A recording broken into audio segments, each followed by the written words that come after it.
पिंपरी चिंचवड महाराष्ट्रातील एक वेगानं विकसित होणारं असं शहर. पण या विकासाच्या वेगातही काही लोक अशा मूल्यांसाठी उभे राहिले जे लोकशाहीला खऱ्या अर्थानं जिवंत ठेवतात. ही कथा आहे पिंपरी चिंचवड महानगरपालिका प्रभाग 8 ची आणि त्या प्रभागासाठी लढलेल्या एका लोकप्रतिनिधीची. माजी स्थायी समिती सभापती माननीय श्री विलास मडिगेरी यांची. सन 2017 मध्ये झालेल्या सार्वत्रिक निवडणुकीत प्रभाग 8 मधून विलास मडिगेरी यांनी 1220 मतांनी नागरिकांच्या आशीर्वादानं विजय मिळवला. पण त्यावेळी या प्रभागात सेक्टर 1 ते 13 आणि जय गणेश साम्राज्य, लांडगे नगर, गुरुविहार, खंडेवस्ती, गवळी माथा, बालाजी नगर, गणेश नगर असे सर्व परिसर समाविष्ट होतात.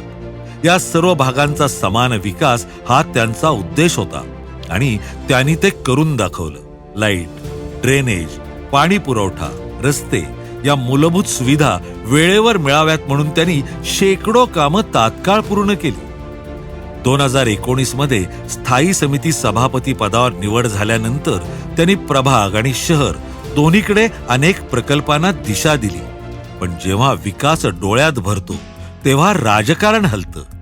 2022 ची निवडणूक जवळ आली तसं प्रभाग 8 तोडण्याचा राजकीय आणि प्रशासकीय डाव आखला गेला आणि हे विलास मडिगेरी यांनी वेळेआधीच ओळखलं होतं. आणि म्हणूनच प्रारूप जाहीर होण्याच्या 90 दिवस आधी म्हणजेच 25 नोव्हेंबर 2019 मध्ये त्यांनी महामहिम राज्यपाल श्री भगतसिंगजी कोश्यारी, भारत निवडणूक आयोग आणि राज्य निवडणूक आयोग यांना पत्राद्वारे माहिती दिली होती. त्यांनी स्पष्ट इशारा दिला होता, हा प्रभाग अन्यायकारक पद्धतीनं विभागला जाणार आहे. मला सुरुवातीपासून जाणवत होतं काहीतरी चुकीचं होतंय. प्रभाग 8 हा एकात्मिक होता, सर्व नैसर्गिक सीमा स्पष्ट होत्या, तरीही राजकीय हेतूने त्या मोडल्या जात होत्या.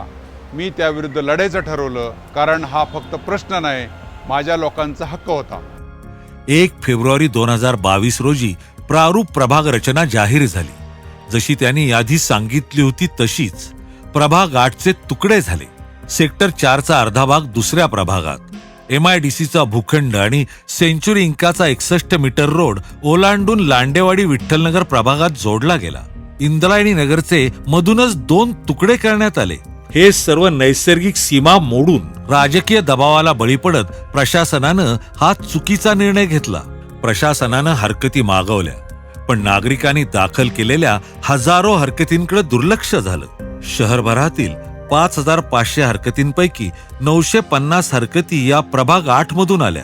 आम्ही आणि विलासभाऊ मडगेरेंनी हरकती नोंदवल्या, परंतु आमचं कोणीही ऐकलेलं नाही.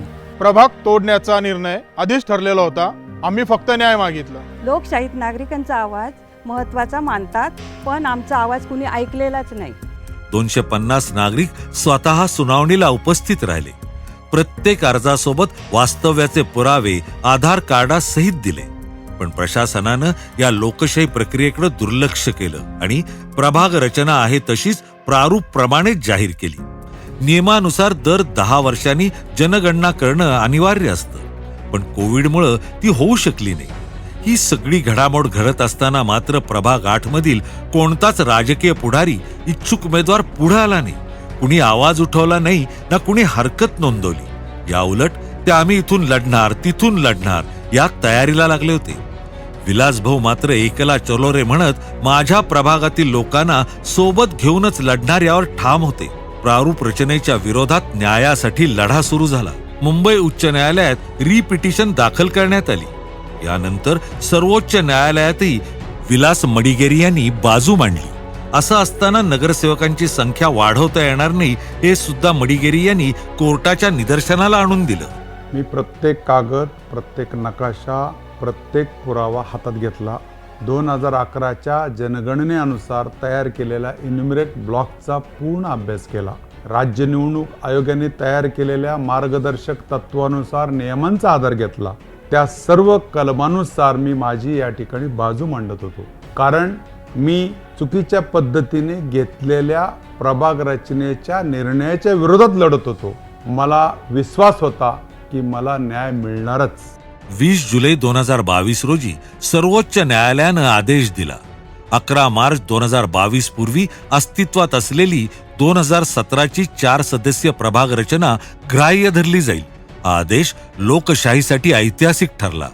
सर्वोच्च न्यायालयाच्या आदेशानंतर त्या आदेशाची प्रत तत्कालीन उपमुख्यमंत्री आणि मुख्यमंत्री यांना मडिगेरी यांनी दिली. राज्य सरकारनेही कार्यवाही केली.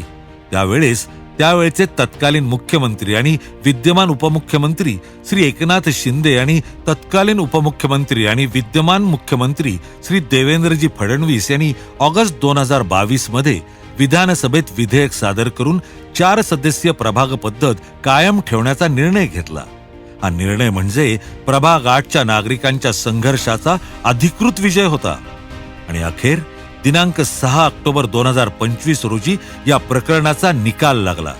कोर्टानं जनतेच्या बाजूने निर्णय दिला आणि या प्रभागाचा, या लढ्याचा आणि लोकशाहीचा विजय झाला. विलास मडिगेरी यांच्या प्रयत्नांना यश आलं. हा लढा माझ्या एकट्याचा नव्हताच, माझ्यासारख्या सामान्य नागरिकांचा होता. हीच तर खरी लोकशाहीची ताकद आहे.